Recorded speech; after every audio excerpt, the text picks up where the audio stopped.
Oh, thank you. Thank you. Thank you. I love you too. Hello, everybody. Several years ago, I made a video listing the 10 worst tropes in fiction. And guess what? Books keep getting shittier. Because of this, now felt like a good time to expand the list and really examine the suckage. Today, I am listing 10 more of the worst tropes in fiction. Nearly all of these tropes result in an instant DNF for me. I hate these tropes. Unfortunately for me, a lot of these tropes are really popular. In fact, some of them are on trend. Now, we're all different. You may love some of these tropes, and let me tell you, you are 100% entitled to your horrible taste. But I'm keeping it real here. These tropes can be found in a variety of genres. They plague so many different novels, and if it wasn't obvious, trope number 10 really gets under my skin. Let's get to it.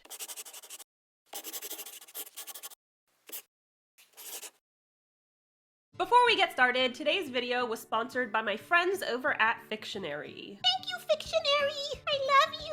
Fictionary is the only software for authors who are looking for a super practical, systematic way of story editing their work. This software isn't about grammar or spelling. It focuses on the developmental side of editing. That means it makes sure your story makes sense and grabs readers with every step. What I love about Fictionary is that it's so thorough and straightforward. It helps you evaluate your writing against 38 key story elements. It also keeps track of your characters, improves your plot, and helps you create engaging settings. If you're the type to struggle with continuity, Fictionary has you covered. It automatically identifies your characters' names, links your characters to specific scenes, and shows you exactly where and when characters appear in your story. It also automatically maps your story arc to make sure you're keeping up with proven story structures, and it helps you track your editing process so you can see just how far you've come. And because they're so amazing, the folks at Fictionary are offering you 20% off using code Jenna20.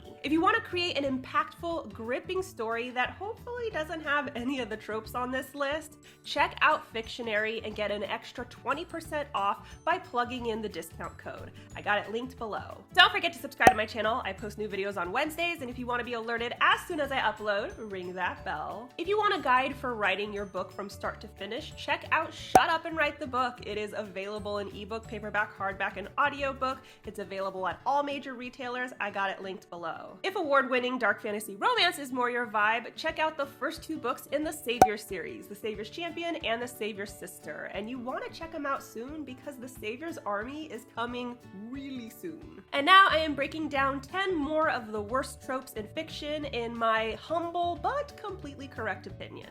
Number 1, the surprise baby. The only surprise baby we like is Butters, right? You know what really spices up a romance? Placenta. The surprise baby is a really popular feature of romance novels, particularly romance novels with a lot of sex. You gotta make that baby somehow. But I'm failing to understand how there's anything sexy about pregnancy and childbirth. Morning sickness? Sexy. Hormone fluctuations?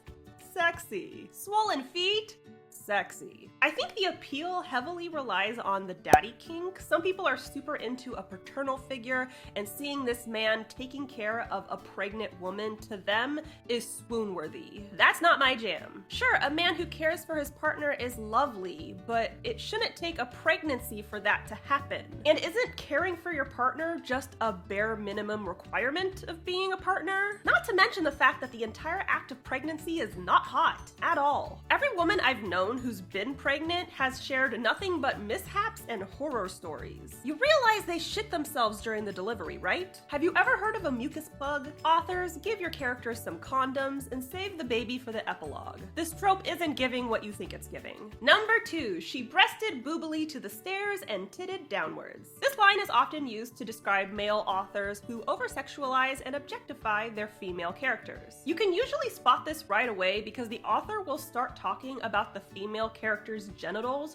when they have absolutely no relation to the scene. Genitals usually aren't relevant unless someone's diddling them. For example, I once read a male author describe a teenaged female character's hard nipples poking through her shirt while she worked out. I've read male authors describe ovaries tingling, sentient tits, and vaginas that double as a slip and slide. And this shit will be happening while the character is at work or school. Nothing remotely sexual is going on. But the reader just had to know that the woman's breasts side with relief, because that's totally a thing tits do. As much as I love female rep, if you can't write a woman without objectifying her, don't write women. At all. Number 3, the quirky, relatable loser. This used to be a very gendered trope. The average Joe with no redeeming qualities will snag the hot girl by the end of the book. But over the years, this trope has become approachable to all genders. And I hate it. I once read a book where the female main character attends a black tie event wearing a Halloween costume. We, the reader, are supposed to see this as playful and goofy as opposed to tacky and sophomoric. Writers, I promise you, you can make your characters relatable without making them total dumpster fires. This is especially relevant if there's any kind of romance in the novel, and there usually is if there's a quirky, relatable loser in the mix. You have to give them some redeeming qualities, otherwise, why is the love interest falling for them? They don't have to be hot, but can they be kind? Successful? Can they have integrity or any common sense? Why is common sense always missing in these characters? I love an everyman as much as the next guy, but I'm not going to ship the human embodiment of perfection with a lemon. Number 4, the world dump. You knew this was going to be on the list. Fantasy and sci-fi writers, I know you love Tolkien, but oh my god, let it go. Literature has changed, and most of us do not need, nor do we want, multiple pages to describe a tree. A world dump is an info dump that focuses exclusively on world building, and while world building is necessary to fiction, it's typically seen as supplementary. I'm reading your book for the story and the characters. The world is just the setting they're traveling through. And when you dump factoids about the world in minute detail, not only is it boring, it's also an insult to the reader's intelligence. The world naturally unfolds around the characters through the prose and action. If the sun is always beating down on the characters, we can tell it's a hot climate. If the characters say, "Oh my gods," we can tell that they are polytheistic. To then pause the story to dump all of this information implies that you don't believe your audience has basic reading comprehension skills. If you're aiming for a stupid demographic, then keep doing what you're doing, because you're nailing it. Number 5, predatory age gaps. She's 16, he's 26. She's 18, he's 100. She's 21 and he's centuries upon centuries old. I'm calling the police. I shouldn't have to explain the logic here. I feel like most people should understand why this is creepy, but every time I bring this up, there are writers out there fighting me on it. What's wrong with a teen girl dating an adult man? I did that and look at me now. Yeah, you're divorced and traumatized. For those who don't know, when an adult romantically pursues a child, it's called grooming. The brain finishes developing in a person's mid to late 20s, so if you're pursuing someone much younger than that,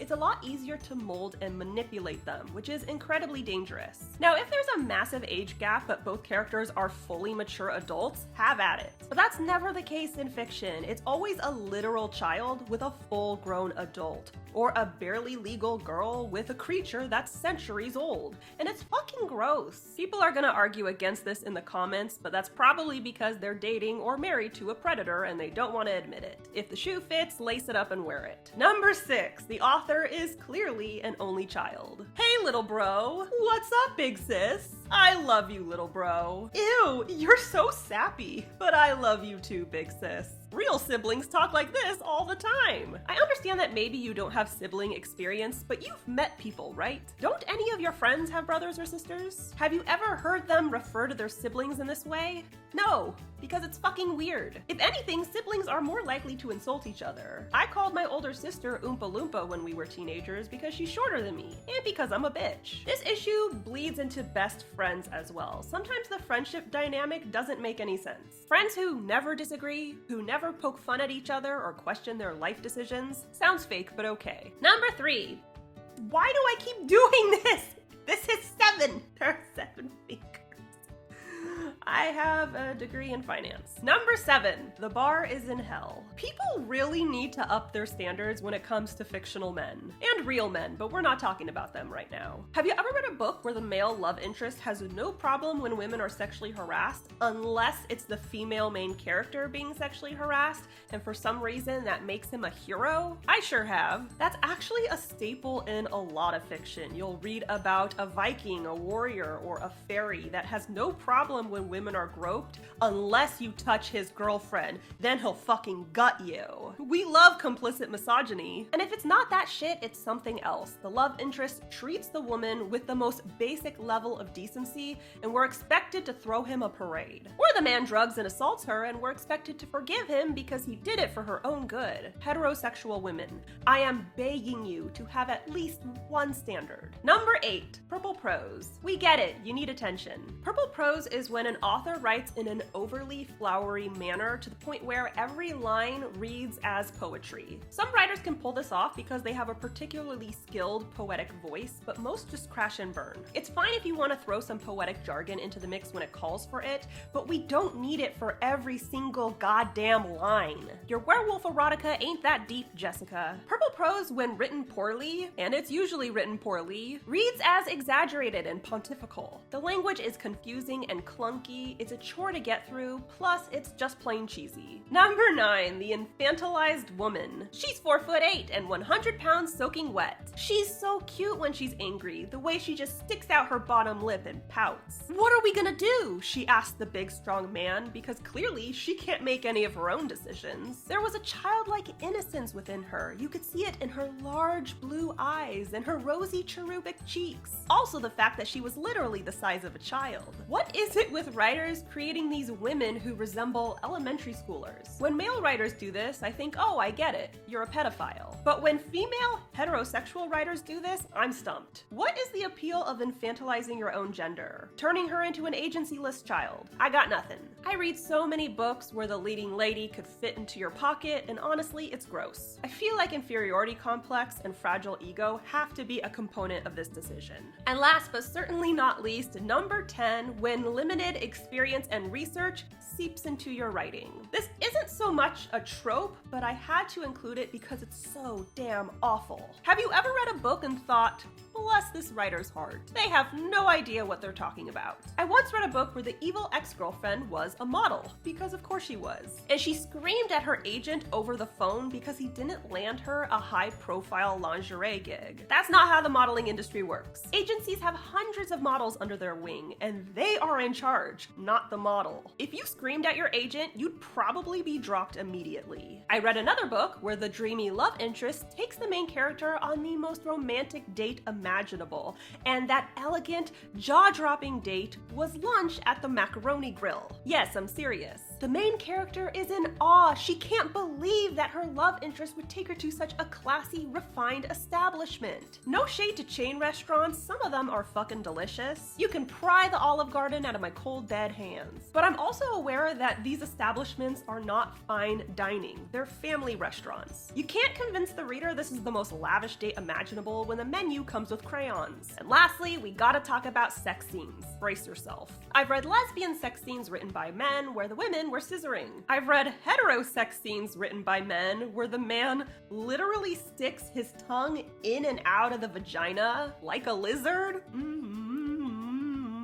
Butters, did I disturb you with my lizardness? He just does that over and over again in her hole until she comes. Not a single clit could be found in that scene. I read these scenes and I think, we get it. You've never pleasured a woman. Thanks for the heads up. The point is, if you're gonna write about a situation you have no experience in, you need to do some research or you're gonna end up telling on yourself. We can tell you didn't look up the modeling industry. We can tell you've never been on a date. And we can tell you couldn't locate the clitoris if it was right in front of you. We are not always able to control our experience or lack thereof. So if you don't know what you're talking about, learn about it before you write about it, for God's sake. So that's all I got for you today. A huge thank you to Fictionary for sponsoring today's video. If you want to track your story editing process and create a plot that will wow readers, definitely check them out. And don't forget, you can get 20% off using code Jenna20. I got it linked below. Don't forget to subscribe to my channel. I post new videos on Wednesdays, and if you want to be alerted as soon as I upload, ring that bell. If you want a guide for writing your book from start to finish, check out Shut Up and Write the Book. It's available in ebook, paperback, hardback, and audiobook, and you can get it at all major retailers. I got it linked below. If dark fantasy romance is more your vibe, especially dark fantasy romance that doesn't have any of these tropes, check out The Savior's Champion and The Savior's Sister and get on it quick before The Savior's Army is released. And be sure to follow me on social media. I'm on Instagram, TikTok, Facebook, and BookBub. And of course, you can tweet me at Jenna Moreci. Bye! Hey there, this is Lisa Corton-Leone, narrator for Shut Up and Write the Book by Jenna Moreci. Be sure to subscribe to Jenna's channel and ring the bell. That way you're alerted as soon as she posts a new video. Trust me, you don't want to miss this stuff.